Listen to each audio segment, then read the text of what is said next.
On rentre dans le dur, mesdames et messieurs, le plaisir de vous saluer, de vous accueillir. Le bowling La Sphère, Fontaine-le-Comte dans la région de Poitiers. On va continuer notre quête, destination le numéro 1 pour savoir qui va repartir avec le titre suprême. Évidemment, cette Master Series, la Bowling Promotion Tour, 14e édition.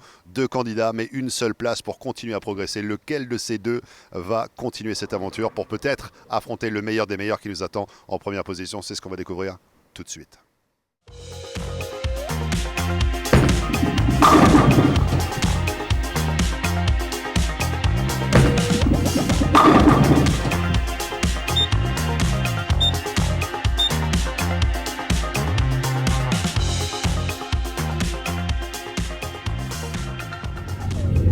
Welcome, everyone, to the 2023-2024 season of the Bowling Promotion Tour QubicaAMF Masters Series.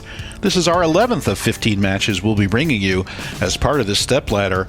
And we saw Marc Chavet introduce our competitors today. It's the number 6 qualifier, Belgian Louis Bonnet, the powerful two-handed righty, versus the number 5 qualifier, Halvar Hagen Nilsen, the 22-year-old from Norway. So a pair of 22-year-olds competing here today, and also both players using the same equipment, the purple hammer, and they'll be bowling on the Brunswick Gateway Arch oil pattern, a 42-foot 9-to-1 oil pattern. So the pocket's been pretty accessible throughout the stepladder, but we have seen some transition and some breakdown as we've gone through these various stepladder matches. And it will be Nilsen kicking us off on the left lane. And watch the stroke on this young man. It is really just picture perfect. And you see that pendulum swing and gets through the shot nicely and comes up for the perfect strike to kick things off. My name's Bruce Hall. I'm your international commentator for these matches. And here is Nilsen right over the 15th board and out to the dry and turns it up through the pocket just perfectly. And you can see Bruno Bidone and Marc Chavet, the voice of the Tour de France, in the background. They are calling the French version of these matches. And let's get our first look at Bonnet. Bonnet shot 227 in his last match against Anthony Trigaday. Comes up a little bit high here for a 4-pin. And again, that's that right lane, right in the mid lane. You can see a real jump starting to really dry out there. And the players have had to make an adjustment left. This is definitely left of where Bonnet started. That crosses about the 13th board maybe, gets out to that dry and turns up. Lucky not to leave the 4-9 combination, but just leaves the relatively simple 4-pin. Again, we are at Fontaine-le-Comte at the Bowling Sphere. And this is one of 3 qualifying locations for the 18 games that these players have bowled. The other 2 in Bayeux and Rennes. And we visited some other locations in St. Lo, for example, for team qualifying. So quite the tour of France has resulted in this stepladder, as well as the Baker doubles, as well as team competition. And we will be returning to complete the team and Baker competition later on in this series. Thank you for tuning in. Please like and subscribe. We're over 30,000 subscribers in our YouTube channel now, doing really well. And here is Bonnet, gets it out a little bit to the right, comes up and scrambles the rack for a strike in the second. And that's a good shot by Bonnet, so we have not missed the pocket yet. And watch this. It's going to get a little bit to the right, but with all that power, actually just in the right place on the break point, comes up, shreds the rack, and that's going to be a strike for Bonnet in the second.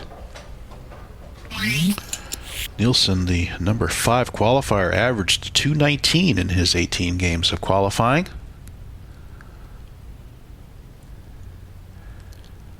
And again, gets it out to that dry. You see it bounce off that dry and come up high flush. And that's a really nice adjustment there. You know that he moved left in his practice to take care of and address that dry that's there on that right lane. And a good shot there by Halvar. And you can really see, watch the ball just pick up right there. It really turns. But the purple hammer lays off on the back, doesn't go too much through the pocket. And here's a good shot from the front of Halvar's approach, and you can see his elbow is in right next to his ankle, and strokes it through that mark, and give me the double. Thank you very much. Good shot there by Nilsen.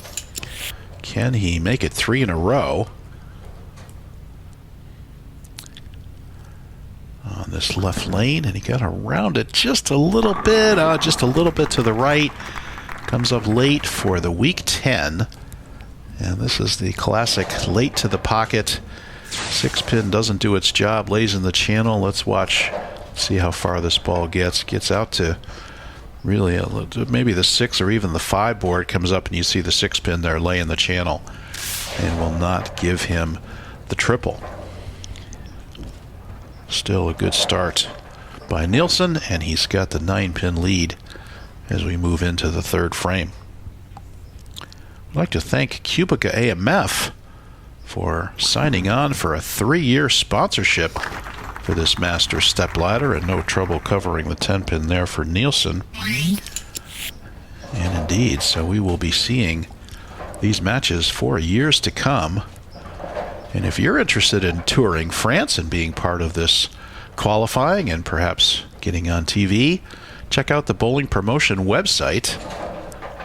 And the tour takes place in the end of September, early October each year, and you can sign up and go visit these beautiful places in France. They welcome international players. And here's Bonnet, kind of straighter up the lane, and gets right through that dry, but it leaves him a ringing 10. And he kind of a little faster here, and it's kind of straighter at it. It was over 12, but it did not get out to the dry, so it just kind of lays off. You see the ball deflect a little bit there to the right, and there's the solid 10. So we've seen a weak 10 and a solid 10. 10 pins by far the most common leave on this oil pattern, because it is 42 feet. There isn't a lot of dry outside. It's pretty flat outside of 10, the 10 board. So, and now straight out to the 10 pin, no trouble there on the cover. And we have a 9-pin match with both players on spares in the third frame. As we said, this is our 11th match. We started off with Monica Schack-Nielsen winning 3 matches in a row over Gerald Dancine, Stanislav Nodin, and Gwendol Joliffe. And then she fell to Gaetan Carew, he of the bicep injury. And he won that match, but then lost to Sophie Kiergaard-Nielsen. And again, here's Bonnet on the left lane, comes up light for the 2-pin, and there's that tighter lane, just doesn't have that same reaction coming off the spot as you'll see on the right lane. And you can see this ball, the same thing that happened to Halvar on his shot on this lane, just a little bit straighter at the bend, goes a little bit forward, doesn't slow down and make the corner, and there's a 2-pin, our first ball out of the pocket in this match. Said it was Sophie Kiergaard-Nielsen defeating Carew. Then she bowled her twin Karen. This was in our 6th match. And Sophie defeated Karen in that match, then went on to lose to Anthony Trigaday. Oh, and meanwhile, Bonnet goes by the 2-pin. There's surprising unforced error there. And that's going to increase Nilsen's lead to 21, just sitting on the bench. And unfortunately, Bonnet just did not get that ball to the left to cover the 2-pin. Definitely an unforced error there for Bonnet, and let's see what Nilsen does with it. It was Anthony Trigaday beating Nilsen 236 to 181. Then Anthony Trigaday defeated Jack Blythe, as well as Heloise Cortin, before losing to Bonnet. And can we get up? Yes, perfect strike there for Nilsen. He's definitely in control. He's only left the 1 weak 10 so far. Halvar has international experience. We've seen him in the U.S. compete in a Megabucks tournament over the U.S. Thanksgiving holiday weekend in 2023. We've seen him in New England Bowling Association events, and he's proven himself quite competitive in these events over here. And now up on the left lane.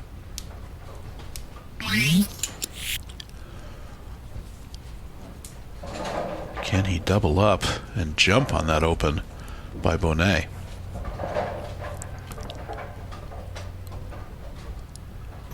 And gets it out, turns it up, a little bit late, and another 10-pin. So that's our third 10-pin of the match. And again, that left lane a little bit sluggish, just won't make the turn. So I think he might have got this in just a touch fast and just a little bit inside. It doesn't take much. And the same leave as he left last time. Now let's see what adjustment he makes in his next chance on this left lane. It'll be interesting because sometimes it's very easy to over-adjust. Move right, ball picks up early through the beak, all kinds of issues. You're always nibbling around the pocket, especially when the scores can be higher. Need to find a way to strike. And Nilsen right at the 10-pin, no problem there. Maintains his 21-pin lead. So let's see if Bonnet can recover here.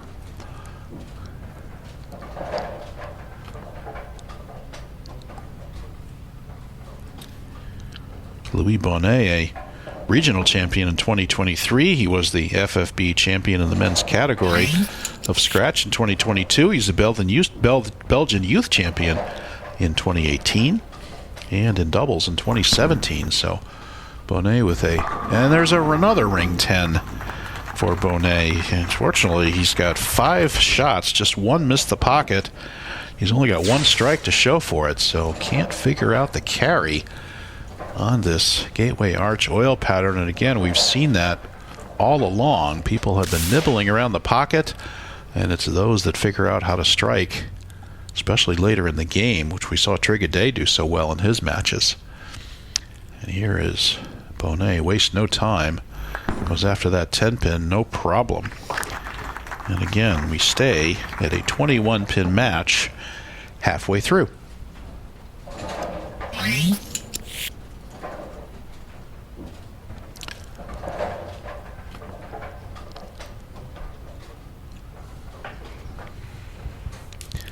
Coming up in the stepladder, we have Kenny B.O., the number 4 qualifier, Gregory Reuse, the number 3 qualifier, last year's champion Jaime Gonzalez, number 2, and Martin Larson is our number 1 qualifier. So 4 more matches coming up, and that will conclude this Masters stepladder. There is Bonnet again, straighter at it, and there's the same 2-pin he just left.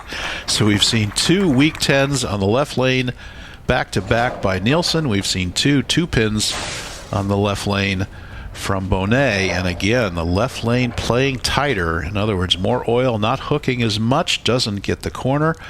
And there's the exact same leave that Bonnet had last time. And maybe the bowling gods are saying, okay, let's go back and let's make this 2-pin this time. And again, a very surprising unforced error last time on that 2-pin. And no trouble here this time.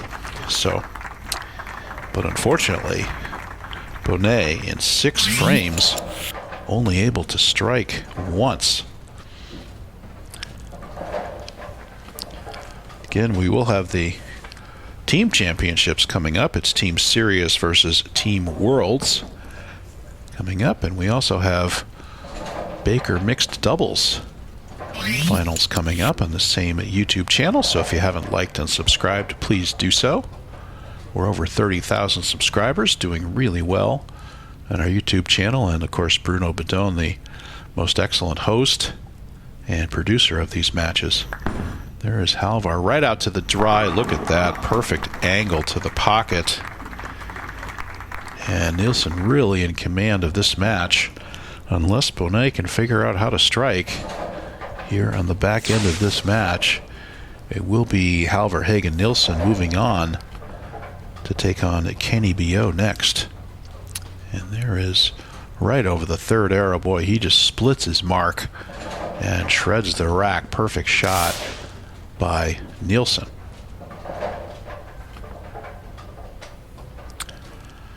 Nilsen now in the last 4 frames of the match with a 22-pin lead now.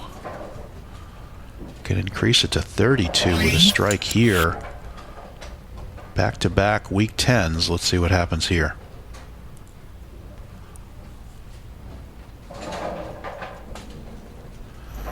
Gets it way out to the right. Ooh, and he gets it off the dry, and it comes up and flush in the pocket. Boy, that was an interesting strategy to get it out to the right, because this oil pattern doesn't have a huge amount of dry out there. It's pretty flat, but he gets it to turn off the corner. And I think he also gave that one a little bit of extra juice at the bottom of his release. And that ball pretty much bounced off the mid lane, came back through for a perfect flush pocket strike. And a bigger lead. And here is Bonnet straight at it. Yeah, he gets the scrambling mixer there. Maximum 227 for Bonnet at this point. Halvar pacing to 219, so just one more strike for Halvar and then Marc's, and he can shut out Bonnet. So Bonnet is pretty much in a must-strike situation here. He's 32 pins down. He can bring it down to 22 and then hope Halvar Nilsen does not strike again on the right lane where he has not missed. So Bonnet pretty much in a must-strike situation here.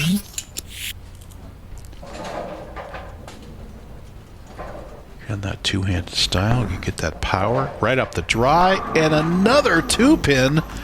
3 2-pins in a row, and that one I think he made an adjustment to get it left of target. He tries to get it up the lane, and that's the third 2-pin in a row on that left lane for Bonnet. Just cannot get the ball to behave and turn up through the pocket.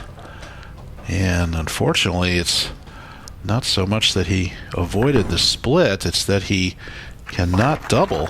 And again, another spare, and that's fine. Even if he had made that spare, he'd still be behind by 20 or more because he just can't put a double together here. So now, Bonnet's maximum at 207, with Halvar now up on the right lane and looking to really put this away. Halvar just needs, at this point, Marc's to take this match.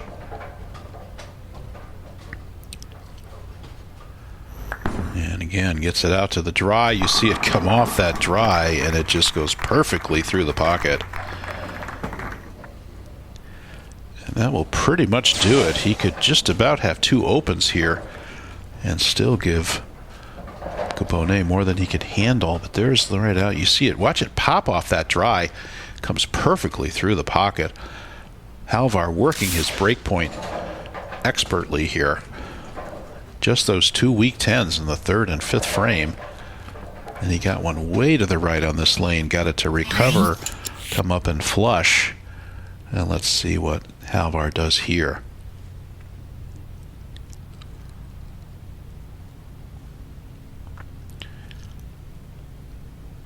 Halvar 259 possible. Gets the mixer, but will not carry the 7-pin. And all he has to do is make this spare, and that will take care of this match.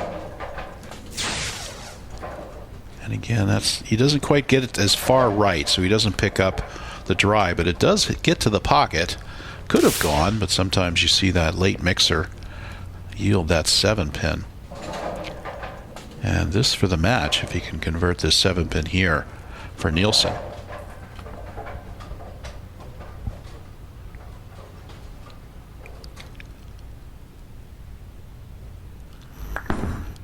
And yes, does quite just make the conversion there. And that's going to pretty much do it. That will put Halvar in the 2-0s just in the 9th frame with Bonnet's max at 207. So we will see Halvar Hagen Nilsen move on to face Kenny Biot from France. Biot also averaging 219, just a little bit above Halvar in his qualifying. And there's the strike that Bonnet was looking for. Let's see if he can finally figure out this left lane. He's left 3 consecutive 2-pins on it, all coming up light, I'm sure, after making adjustments. Just can't get the ball to make the turn. Watch this go out to that dry. You see it pick up on that dry, goes in flush, high flush pocket. Great shot. And let's see what Bonnet does here Gregory Reuse averaging 220 in the qualifying. Jaime Gonzalez 221. And Martin Larson with a dominant 229 average in his 18 games of qualifying. And there's the strike, and finally a double by Bonnet on that left lane. Finally got the ball up to carry. And we will see an interview with Marc Chavet and Louis Bonnet after this match, so please stick around for that. And of course, if you haven't hit like and subscribe, please do so, and you'll be alerted to new matches as they're released. And again, the next match will be Hagen Nilsen against Kenny B.O.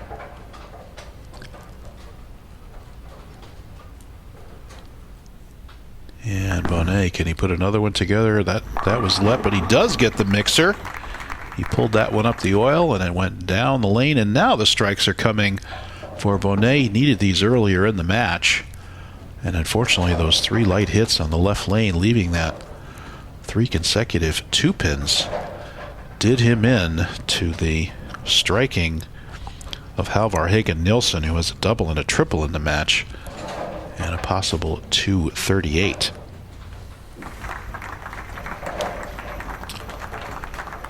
And now he gets some encouragement from the crowd, and he gets that one out. And oh, see, there's the risk. You go right, and you get the ball to go too early to that dry, and it picks up and goes through the beak, as you saw there. So will be 204 for Louis Bonnet. So he did come back a little bit in that match, but even if he had converted that 2-pin, he's only in the 2 teens, and Halvar Nilsen cruising to the 220s right now.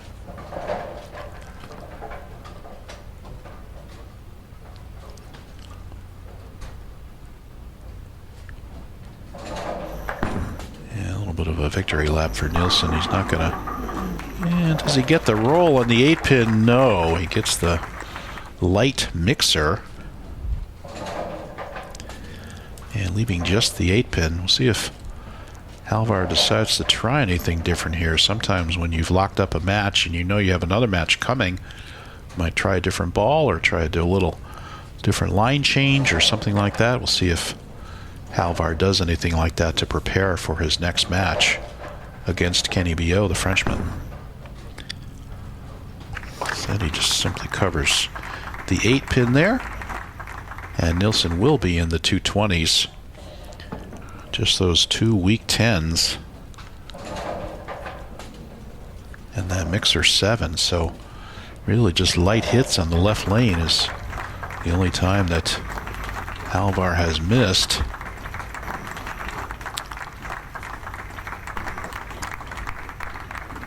And his last shot here on the right lane, and why not for the ring 10 for 226. So 226 for Halvar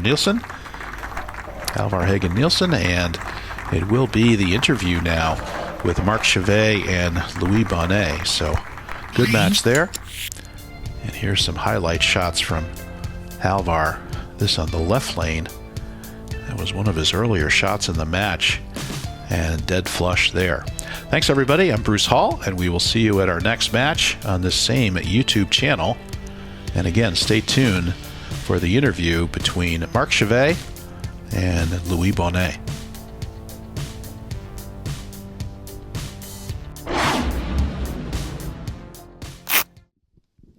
Alongside Louis Bonnet representing Belgium, the man from Brussels. It was a great showing in the tournament, but Louis, when you're shooting 7-9s at this level of competition, there's no way you can take it all the way. Malheureusement, voilà, un mauvais choix tactique. Dès le départ, j'ai voulu adapter mon jeu par rapport aux boules d'essai à cause, entre guillemets, je pense, de cette petite pause qu'il y a eu à midi. Voilà, malheureusement, mon choix tactique n'a pas été celui que j'espérais ou aussi efficace que je l'aurais espéré. Je fais 7-9 sur la partie, ça veut dire que ce n'est pas forcément des mauvaises boules, mais ça veut dire qu'il manquait quelque chose à la finition. Donc voilà, il n'y a aucun regret sur la partie. J'ai fait mon maximum et je peux ressortir la tête haute. Louis telling us there's a little something missing on his different balls here, finding 7 times 9. That's not going to be enough to get you across the finish line there. A tactical decision that he made a little bit earlier on, perhaps not the right one. Nevertheless, Louis going all the way, winning 1 match today on the field, and of course losing one as well. He did call out as well the lunch break that might have had an incidence, because it was a different Louis that we saw up against Frenchman Anthony than we saw up against Norwegian Halver.